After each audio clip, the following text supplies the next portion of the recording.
Got Catherine Lancaster from Martin Jenkins here, and we've got Philip online. So Philip's been project leading the local water done well with us, and Catherine's been also in the mix. So the workshop today is around commitment agreements, which will also flow naturally into potential constitutions. So if we can hand over to Philip. Thanks, Nigel. Thanks, Mayor and Councillors, for your time today. We circulated some slides before. I will not be going through them directly. We've made a few little adjustments, particularly in the light of where things have ended up with Mackenzie today. So happy to pause and stop at points to take you through things. But there's a lot of still useful information in what we had there that might help understand a little bit about where we're at on this journey to water service delivery plans and future water arrangements. So I'll just pull up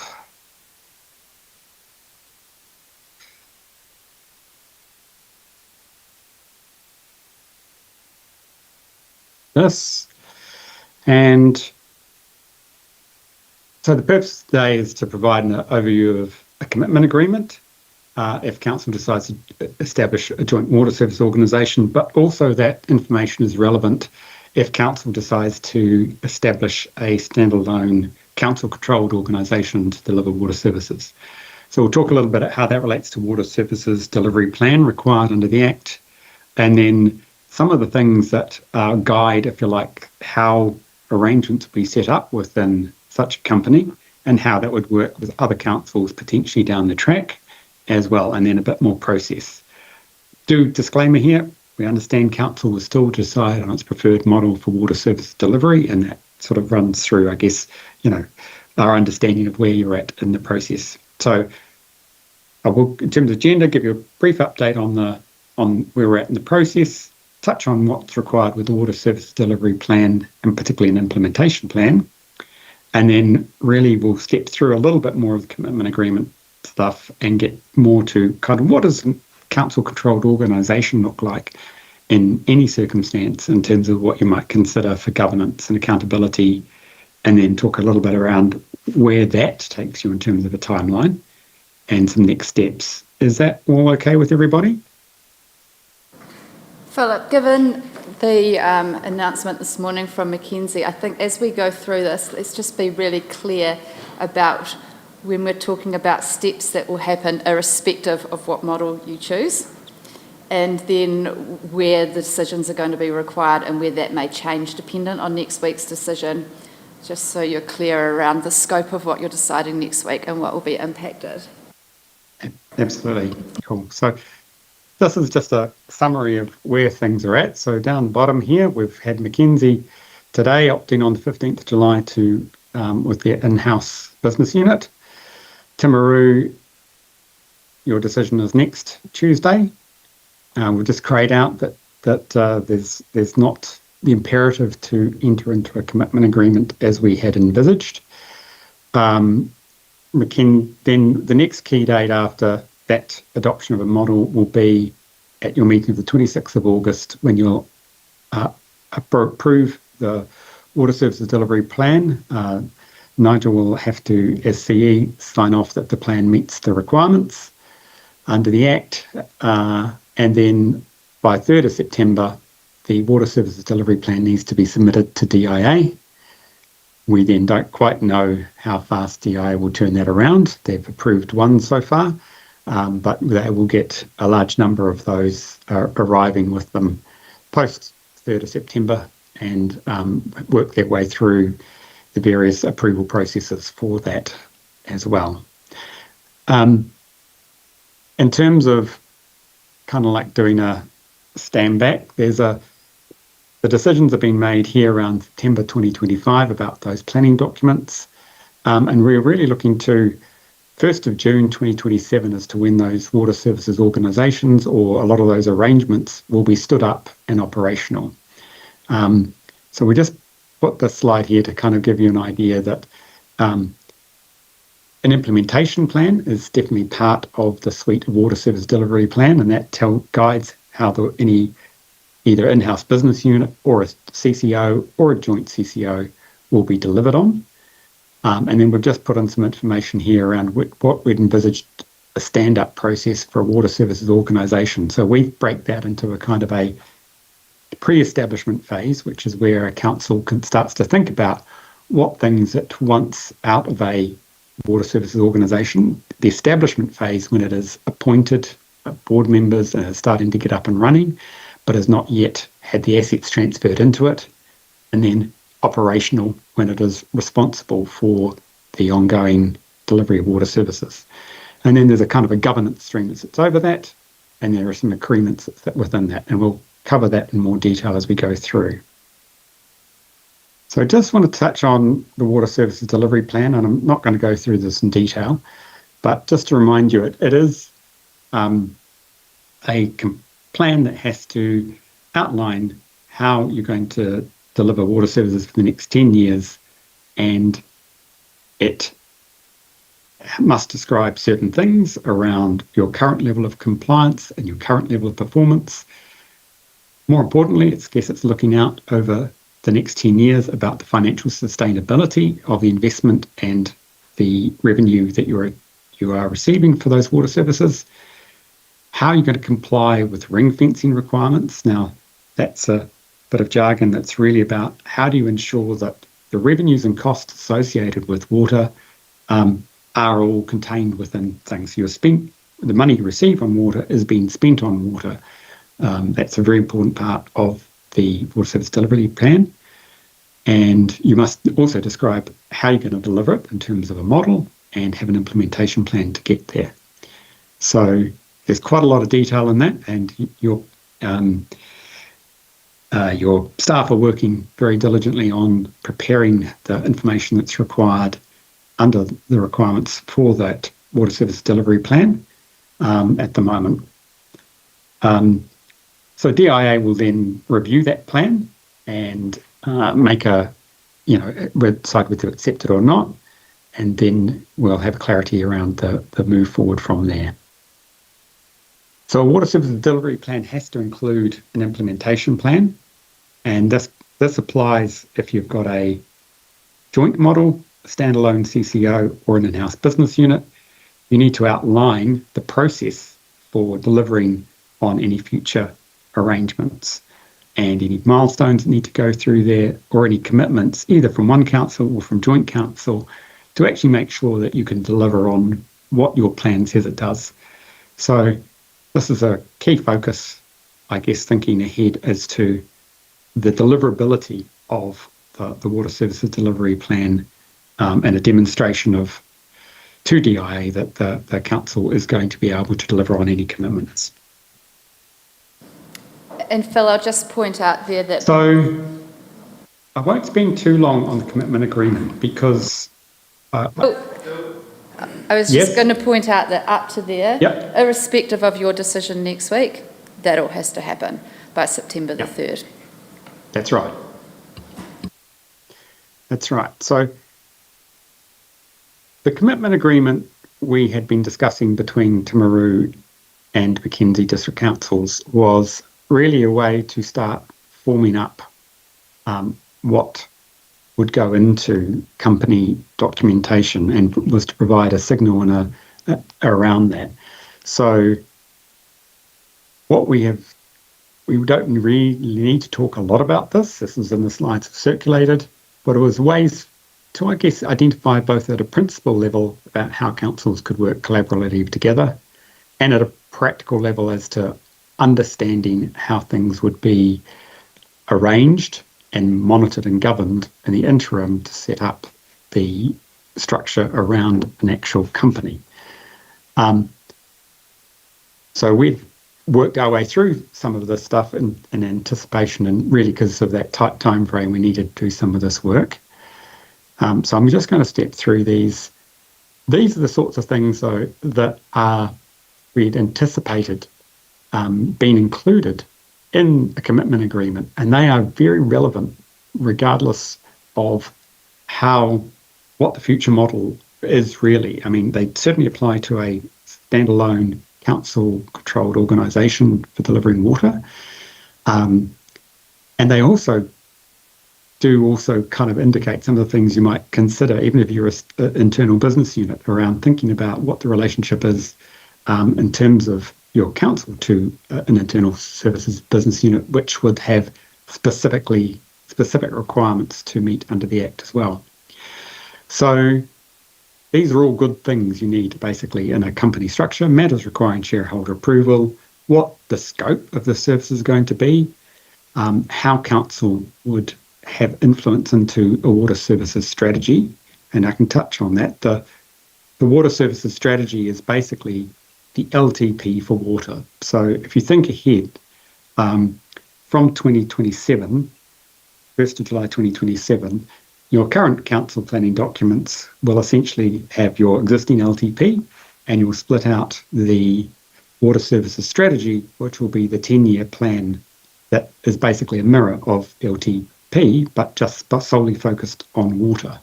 And similarly, from that point onwards, you will have a separate annual report that will deal to water. Now, it might be appended to another council's annual report, but it is essentially still a separate set of planning and reporting accountability around the water services.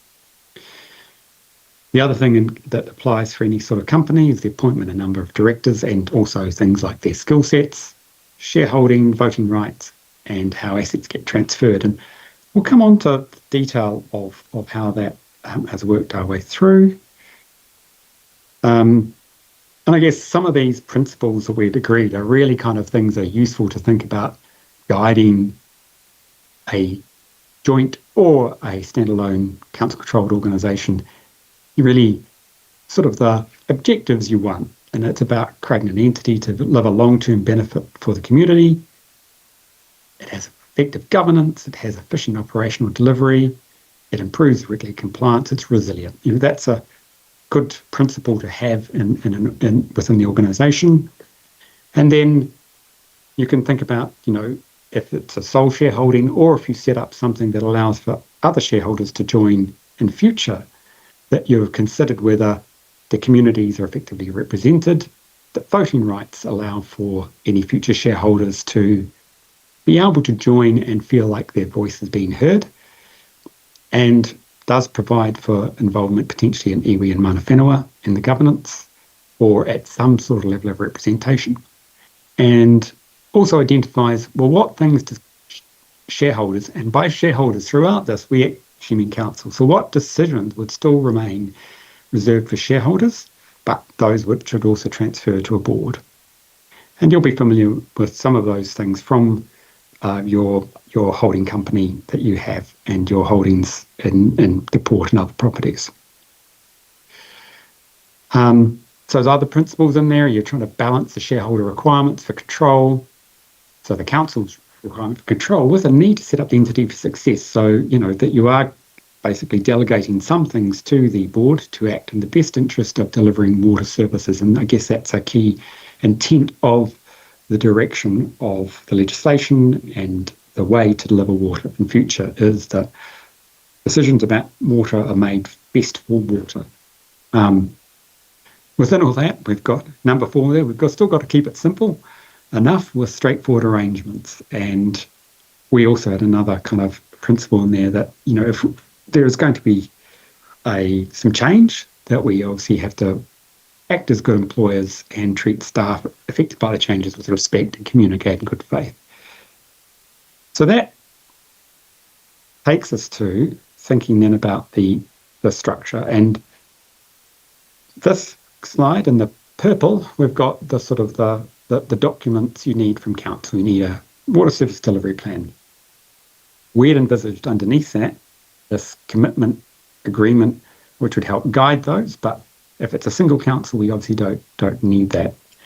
The other key council agreement will be a transfer agreement, and that will be something that's would be negotiated by a water service organisation and the council on very amicable terms, to basically identify the assets that will transfer, the services that are going to be continued on or supplied to each other for a period, and all of the sort of the key technical matters that transfer.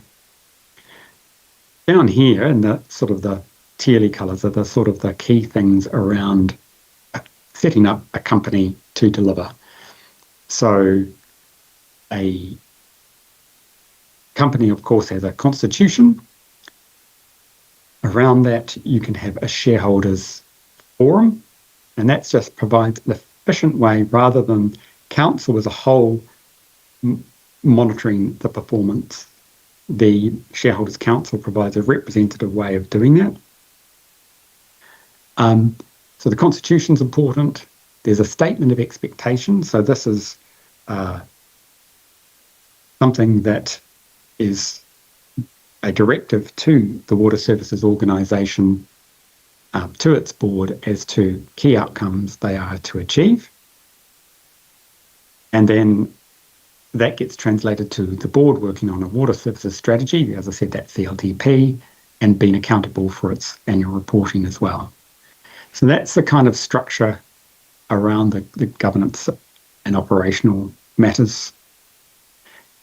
And can now just come on to kind of what we see as being some of the key terms that set up what we believe joint organisations or council-owned organisations for success in this space. And there are some options. You don't have to do things this way, but these are ways that we've been discussing with Timaru and Mackenzie to be ways to kind of make sure that it achieves some of those principles around good governance, keeping things simple, keeping things transparent. So I just want to run through some of these in a bit more detail. So the first one there is no dividends. The Act does actually enable a water services organisation to be able to pay dividends.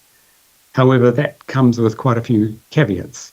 That doesn't look good when one of the drivers in here is to drive the affordability of water services and the actual connection charge to people's homes.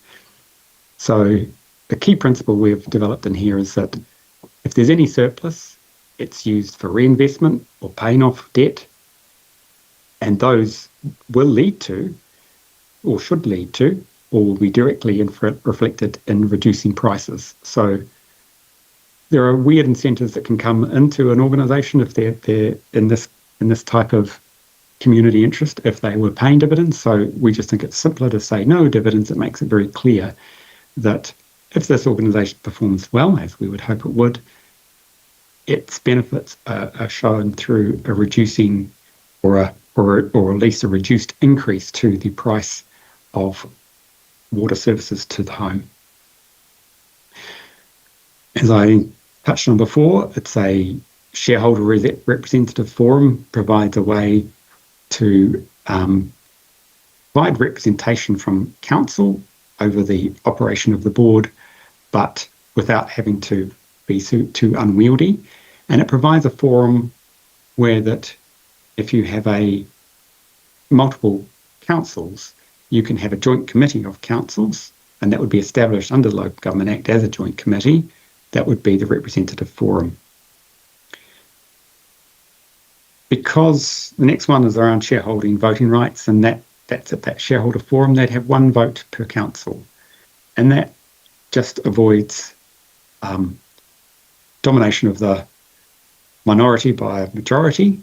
And it also relates to the next point. It doesn't matter that much really around the basis of the shareholding, because we're proposing that to be on a net asset value.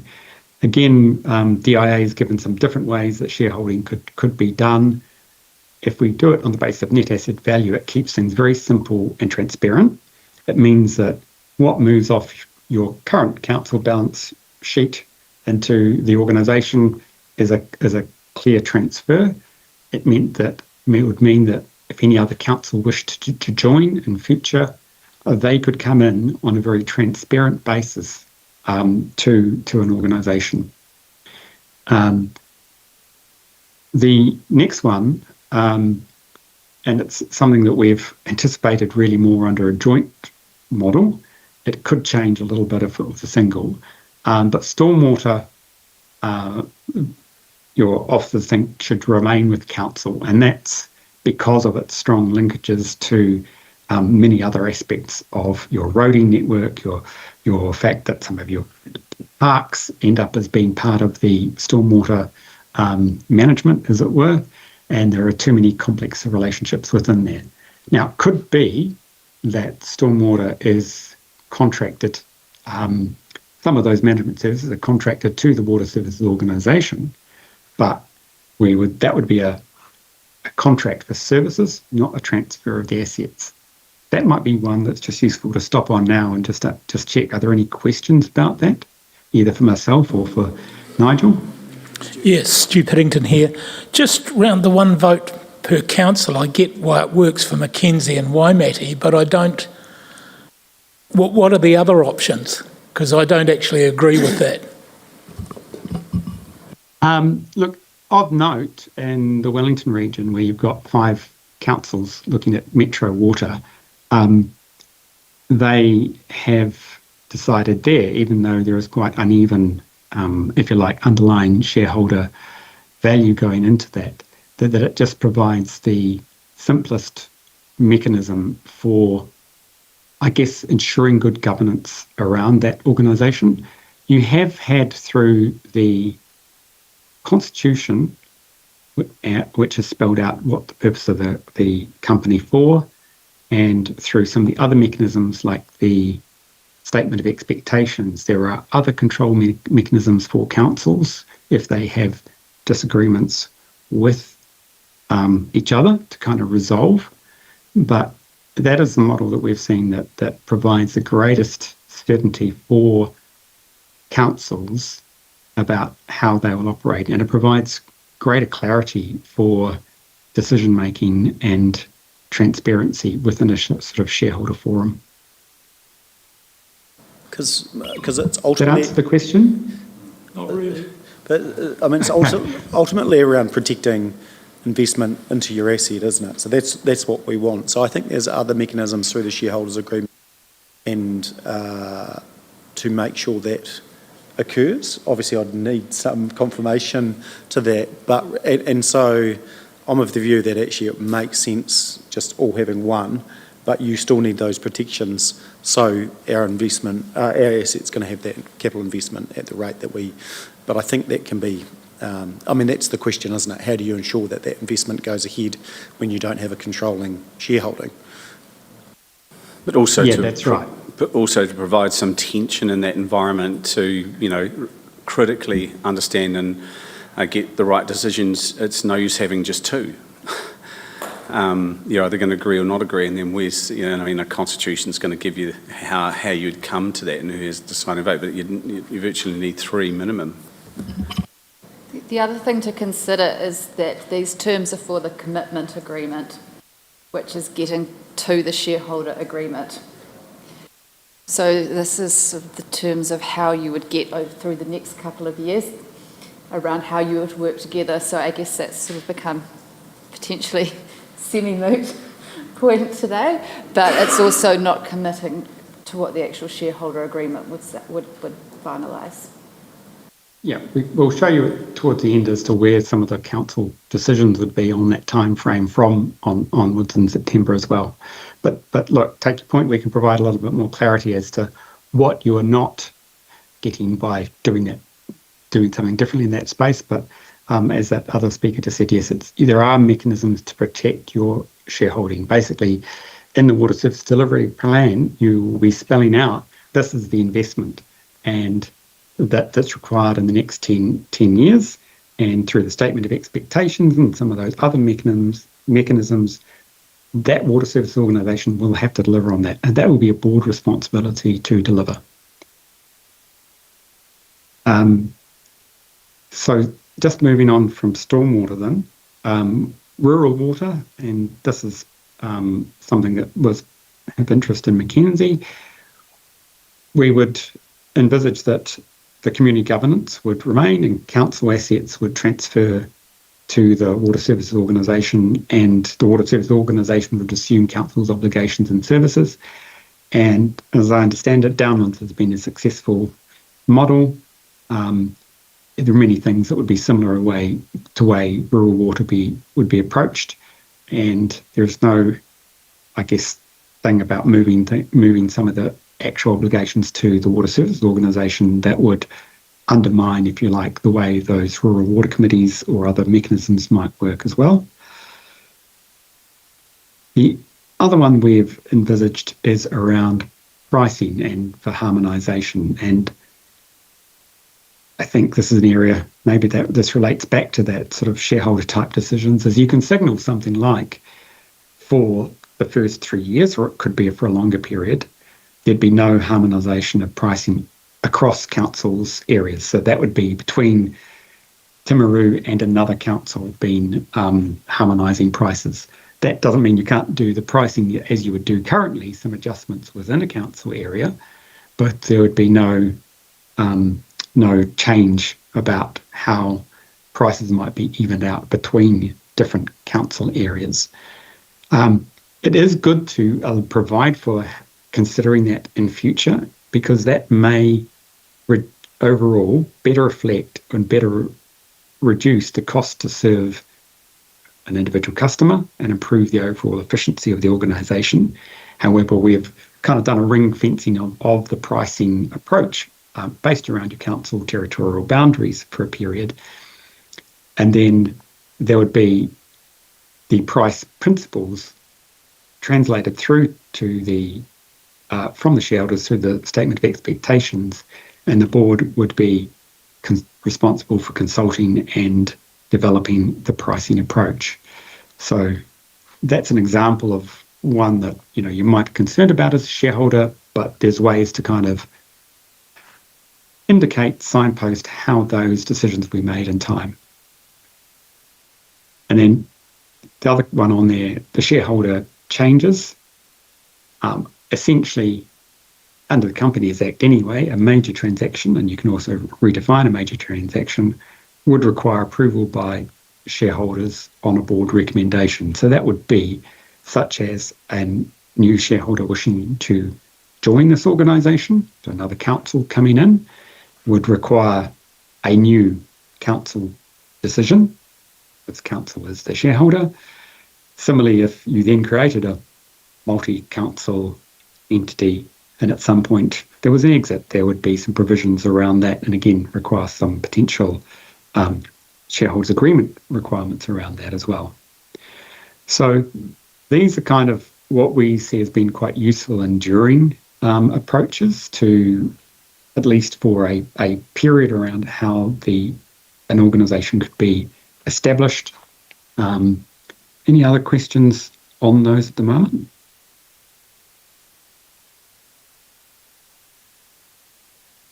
Yes, sorry, me again. Just a question around, say you have two entities and a third one wants to join, and one council's keen on them, the other's not, for whatever reason. How do you resolve that?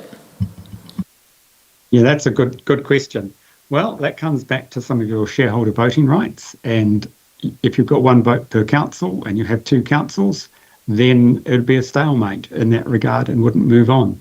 There are other mechanisms you could also build in around your shareholders agreement that enable that to be potentially mediated or some other things, but you wouldn't have to do that. And I guess there is, ways, if a council doesn't, a major transaction also usually requires a supermajority. So it requires over 75% of the shareholders to agree. So you basically have to agree unanimously to proceed. So that is a good thing to kind of remind yourself, that a major transaction requires 75% of shareholders to agree. So you actually have got a high threshold to achieve a consensus on a significant decision like that. That answer the question?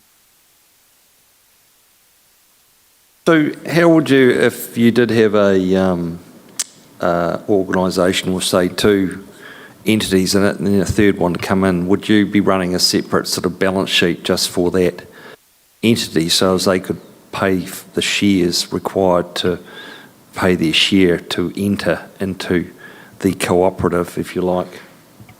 Right. So there's a few things that would happen in that case. So there's a board. The board is the ones responsible for running that company.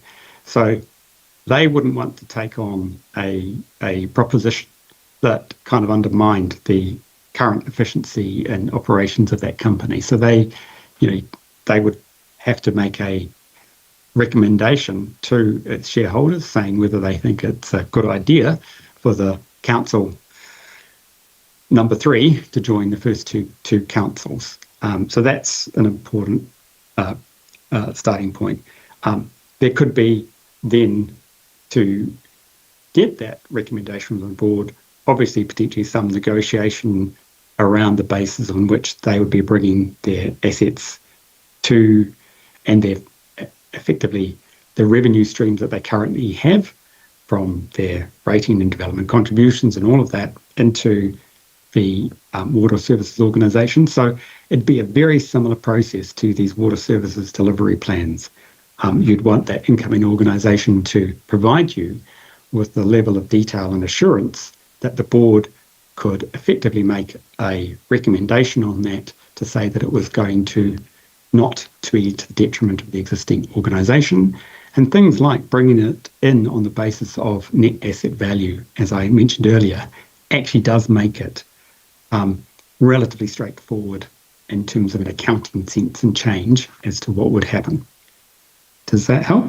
Yeah, so basically if we spend 9 million, which we're not going to do, but and we spent $9 million and they want it, they'll have to front up with $3.3 million to buy in. That's what there'll be a number. Oh, you mean in terms of the establishment cost? Yeah, there's going to be a cost right from the outset. Yeah. And so the establishment Yeah. costs, any perceived value that organisation may have, including the establishment costs, probably need to be defined in the shareholder agreement, or as in if someone wanted to come in, they would have to pay their share of the establishment costs, just the same as a cooperative. I think it gets down to how much you want them in.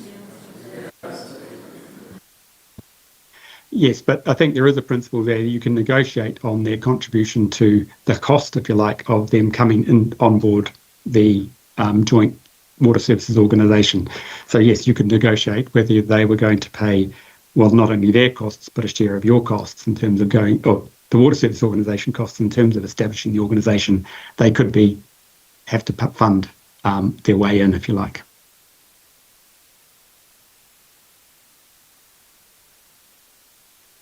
Okay, I'll go through. There's probably not necessary relevance to talk about this in a lot of detail at the moment, but it's just trying to establish the accountabilities that would sit between council, the shareholder forum, and the board. I think we get into quite a level of detail here. Just to explain, the 2 ticks in here are where a supermajority is required. So that's, as I say, it's an over a 75% sort of threshold. So entry of a shareholder, for example, is one that requires that, or some sort of change to the way that shareholding is reflected, requires basically all shareholders in that case to agree. Likewise, amending the Water Services Organisation Constitution. Then some of those decisions would be delegated to the shareholder forum or shareholder representatives. And again, though, the council could require of the representative of the shareholder forum, and we've recommended those representatives would be like 2 councillors, mayor and councillor or something like that. There could be obligations to bring certain things back to elected members as well. So there are other sets of controls within there, and there will be no doubt quite a bit of consultation and communication around certain matters. But then it is about sort of making sure there's a clear line of accountability for the board to deliver within the parameters and guardrails you've set on the water services strategy and the delivery, I guess, of the water services. Phil, I just point out that this slide, these proposed accountabilities, these are applicable whether it's an individual CCO or a joint CCO, but obviously if it's an individual, the 2 ticks for the majorities are just 1 tick because it's an in-house decision. Yeah, Or a that's right. decision. So I had touched briefly on the shareholders forum. It's just a way to kind of strengthen the engagement between the shareholder council and the water service organisation, and really a way to more readily hold the board accountable. There's some certain scope of decisions that would be delegated to them to do. If it was a joint, it would be established as a joint committee between councils, and we've recommended some membership. Now, if it is just a sole council establishing that, we can come back and look at this in terms of what's actually this, we probably wouldn't have 2 members. We might have 3 if it was going to be just a single council owning that, because that may provide for a little bit of a more efficiency in decision making, but with a proviso that if other councils came in, and it may reduce to 2, because then there's a more even spread of membership. So there's a few little tweaks we might need to make in this if you went down that route. But just, I guess it's like saying there is ways to structure this to just be balance, I guess, the efficiency of overviewing their accountability with good decision making around it, around the certain elements that are held with the shareholders forum, like the statement of expectations.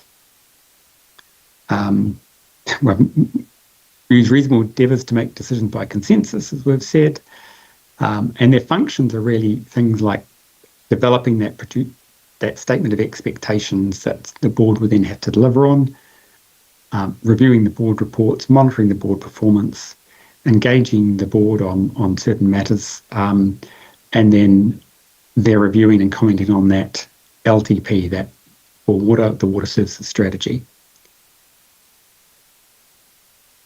So that's kind of where a shareholders forum would sit. Now, again, we're anticipating a joint organisation with this, where we thought that before you actually get all those company documents established, you need to do some work, and we kind of envisaged a council establishment group, which would be a joint council committee. Now, again, this could be configured more readily and just be oversight by a single council. It doesn't need necessarily to be created as a particular committee, just to provide some direction around certain matters that are going to be progressing, and I'll touch on those further down the track. So we don't probably need to kind of talk too much to this, but essentially we were just looking at a governance management split, really giving a ability to steer the ship, so that the Nigel would, as CE, would have a detailed scope of work, some delegations within there to get on and establish the company entities, with some governance over the top, is basically the point we're trying to raise there. Just about to go on to the phasing, but has there been any questions in around those kind of overarching governance relationships? I do have one. It's Michelle Pye. I've seen in another organisation where the shareholder council actually consult with the shareholders or the community effectively on the letter of expectations. Have you seen any other of the few that have been set up where that's contemplated? I was just reflecting on this morning on how small or how communities still have their say, and trying to still involve them in a transparent way. Yeah, so I think there are a few areas that you can think about with that. Obviously, council still has the ability to influence what things you put into a shareholders agreement and what matters are they expect to be consulted on. We'd envisage there would be some things that the board would take the lead on in terms of consultation and then report back to shareholders. So there is still some flexibility as to how you want those accountabilities to be apportioned. Thanks.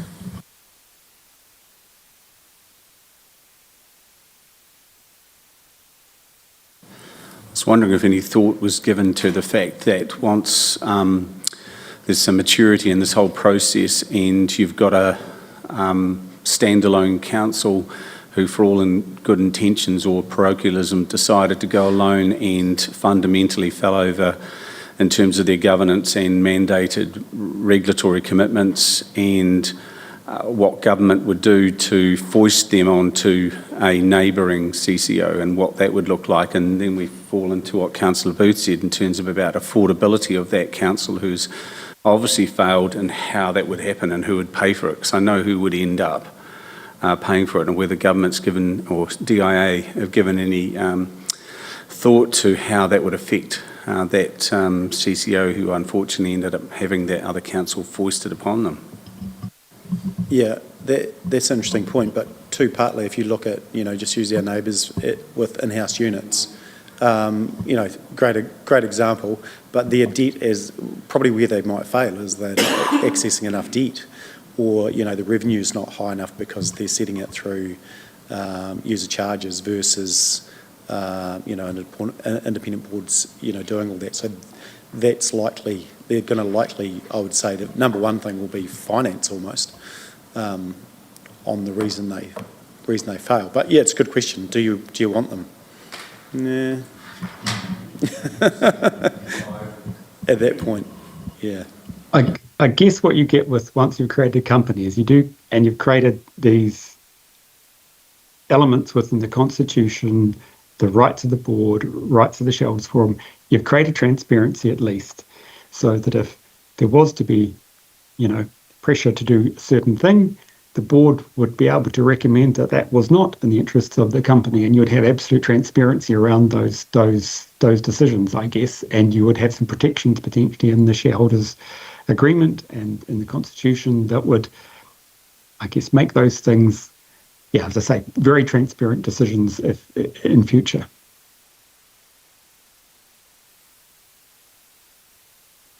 I'll move on to kind of the phasing and timeline, if that's okay. So remember, in 3rd of September, the Water Service Delivery Plan is going to be delivered. And then the DIA will work on that. What we've envisaged is that if you go down the CCO route, there is some phases really that we call pre-establishment, which is really finalising these government and establishment relationships, working on an establishment plan and looking at the resources you might need to stand this thing up, looking at the actual company documents, and then working to actually the board appointment processes. And there's just a note there that you could limit that initial term, so you had different board members for, say, the first 2 or 3 years for the setup. They may not be your long-term board. And then during that process as well, the statement of expectations would be drafted.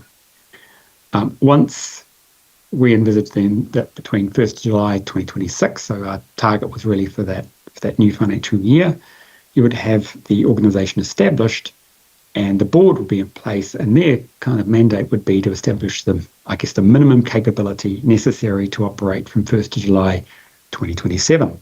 So they'd be working their way through appointing resources, they'd be working through the water services strategy, they'd work through a transfer agreement, which would be, councils and the organisation agreeing that, and then the handover of operational capability. And then these things will not necessarily be sort of, wholly independent from 1st of July 2027. There might still be ongoing transition service arrangements, could be everything from location where you operate out of, leasing back some services from the parent council or councils as well. So these are kind of the things that would be done in terms of documents. I think I've talked to a lot of those. Maybe just to touch on that, in that establishment, there'd also be obviously things, the executive planning, designing what the organisation will look like, and then some of the systems. Now, do want to just say, it's probably on our last slide as well, that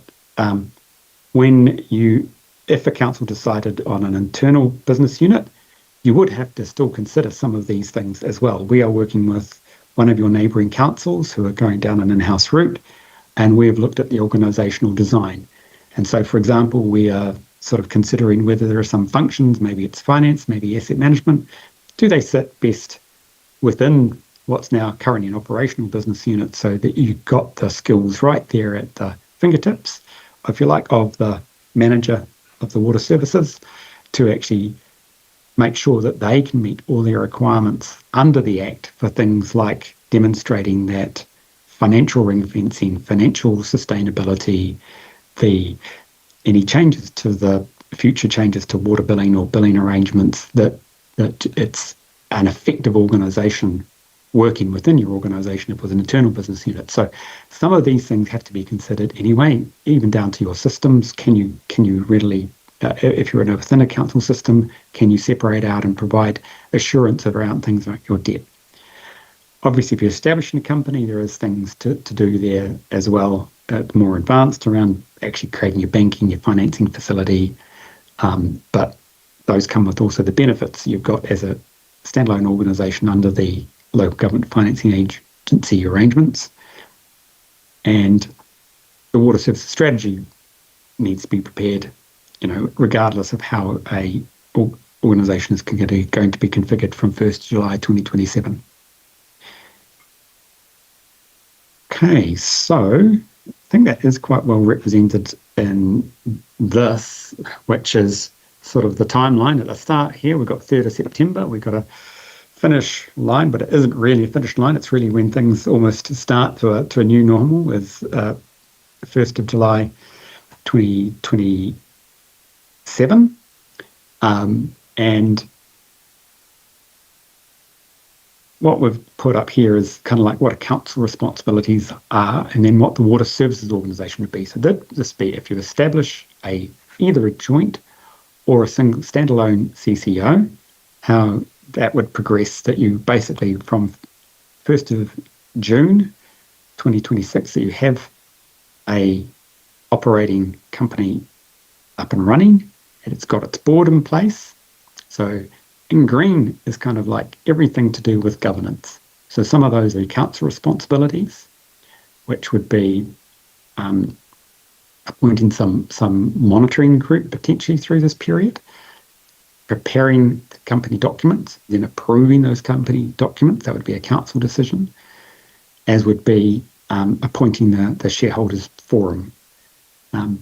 This council monitoring group could continue to effectively monitor council's responsibilities in terms of its negotiation with what's below that pipeline there of the actual new entity coming into existence, which would have its governance around the board appointments and then negotiating the transfer agreement with the parent council down here as well. There is obviously then some things that council would have to do to prepare for transferring assets, like valuation processes, figuring out how to transition the debt, and that would be mirrored down here with the actual organisation setting up its financing and its treasury and its borrowing arrangements. The entity would have to also develop how it's going to operate, how it's going to set up, and then in orange is the sort of recognising that you'd have that sort of operational staff transfer as well. So you'd be working through the change process to get your operational staff in place. And then there's obviously some systems things that would happen as well before you actually get to transition services. Over the top of that, there is this little phase we've seen at the moment that you'd actually work your way through. There's a bit more work to actually plan this out in detail, plan out the communications, plan out how you could work through this period. It'd be a little bit more simple if it's just a single council-controlled organisation, but there's still things that need to be thought about in terms of planning this activity out. But I felt it was useful to highlight this to try and, go that you establish this water services organisation, but that you get these governance kind of ways and decisions, and you get visibility through the setup process as well. Does that help understand how those documents and the council role and then the water service organisation role in terms of picking up the water services delivery responsibilities? I've just got a question around valuations. If you have more than one council, is that set out? Do you have a standard valuer? Because quite often, two different valuers will have markedly different values for different reasons. So where do you get the consistency around that? Our view Yep, was to have the one valuer. I think it's fair to say that work there is aiming at a joint WSO. However, the majority of that work has to be done anyway if it's in-house, and some of the purple ones, while they'll be slightly different because we still have to ring fence the funds, we're still going to have to review our overhead allocations, we're going to have to make sure that the cost model was right on track. So there's still quite a bit of work to do even if it stays in-house. And while that's an indication there, they don't all have to happen sequentially. So there's some key milestones, but some things, if you were making other changes in council, you could bring those forward. Nigel, how do you work out the overheads? But from council to council as well as within our own? So if it was a joint WSO, it potentially will have its own structure, overhead structure, in terms of CE and finance and that. Or if it contracted to a council to do that back office function, then it will be charged. And then you have your drivers, whatever they are, to the costs, to the product, the water delivered. So, and they're driven off percentage of budget or FTE or square meterage of buildings or whatever the driver is most applicable for that particular cost. We've got to review our own ones. So even if it stays in-house, we've got to go through that process. We've had a first attempt at it, but we've just got to finesse that. I guess if I'm another council, though, I also have overheads that I attach to it, and it's just getting the clarity around that. Because you might say, oh, look, we'll use our overheads and cut you off at the knees, but might not work for them, that's all. Yeah, exactly. That has to be another point. If you go to a WSO, that conversation's got to be had. At what point do they have to use council overhead and what point can they go alone if they choose to? And that negotiation has to be done. Yeah.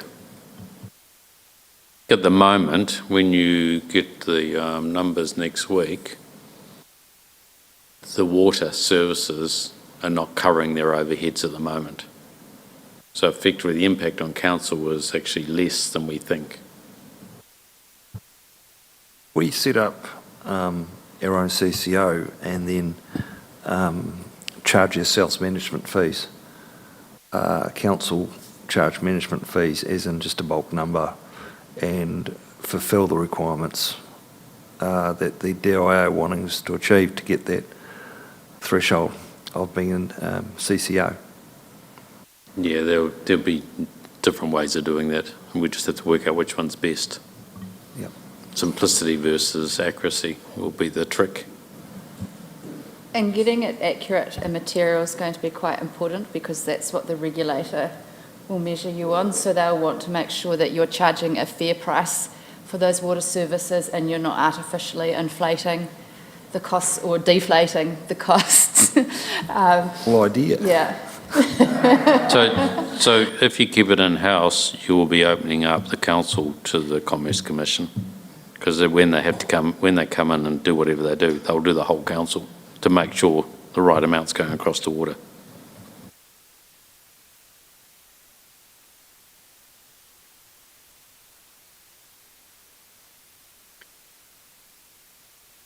Yeah, look, I just had sort of anticipated a bit, and I've greyed out the top a little bit at the moment around the joint model. So I guess it's if you're proceeding, then the water services delivery plan needs to be complete on a standalone basis, but still needs an implementation plan. And for a single council CCO, as I've outlined there, it's quite a similar company formation process and program. There'd be a little bit more flexibility about the arrangements and the setup, but essentially a lot of those outputs you would end up with in terms of the governing documents and governing structures would be the same. And just reiterating that if you went down a single council business unit, it's essentially a new work program also to set up the business unit for success and to meet the regulatory requirements. So you'd need to do some organisational functional design work. You'd need to do this very important bit around the ring fencing to separately account for revenue, investment, debts and costs, and your sensible share of overheads, and prepare separable financial statements. So a council that does an internal business unit, that right as I said at the start, will still have to, from for the 27-28 year, will have to produce an annual report that is purely focused on water and will be separately audited and I guess defendable as a set of accounts. You might also want to consider for council business unit a additional council oversight, such as a water services committee. We've seen that model in some other councils who think that to bring in the right expertise, because that's partly what some of these changes will do. If you want to bring in some expertise that can really look at, say, asset management, delivery of utility type services, and that the business unit is meeting all its responsibilities, say, is providing you as councils with a statement that the business unit is meeting those financial sustainability and regulatory compliance things. It could be a mechanism as well that you put something in place around that. So I guess there's, whichever way you go, there's quite a bit of work to do, as I think where Nigel will be well aware. So that concludes really the sort of the points we run through today. Again, noting you haven't made your decision yet, but there is some considerations there for the, I guess, the future work programs.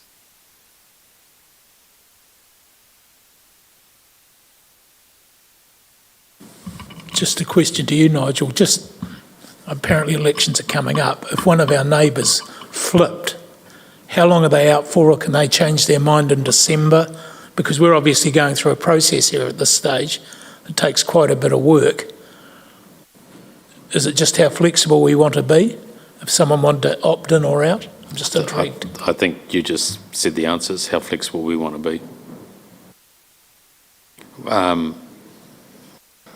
I know the DIA is saying once you commit to a joint CCO, you've committed. But if you haven't committed, it's more flexible to then commit.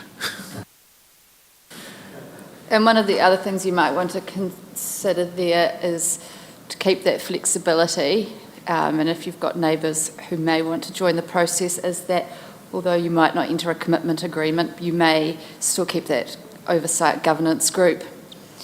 Different terms of reference, but still going to make sure you don't lose sight of others joining in the future and what that could look like.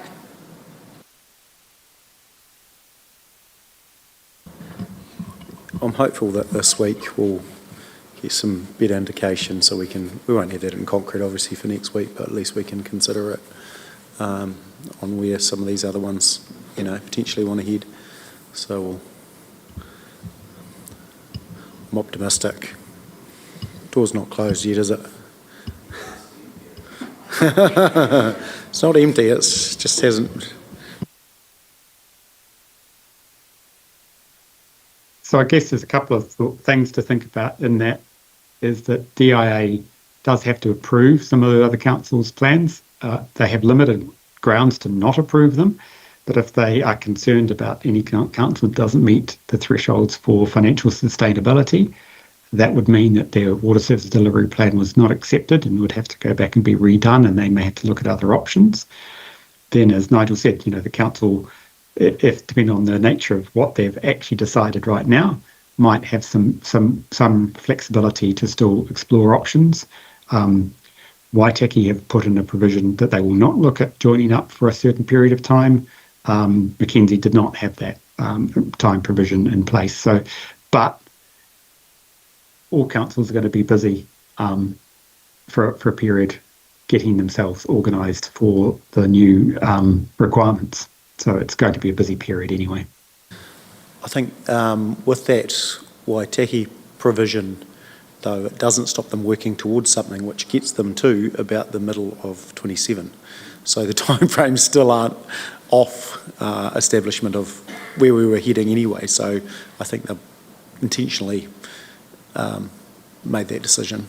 So they can still have those conversations and get to the same point of a joint water CCO. As long as they don't have to convince another whole half of a new council of what the direction is when they come on with the potential. That's democracy. Just have a look at our theatre as a prime example. It's a reality of crossing an election cycle, isn't it? Worried about your half-full principle. Are Waitaki doing a CCO or just in-house?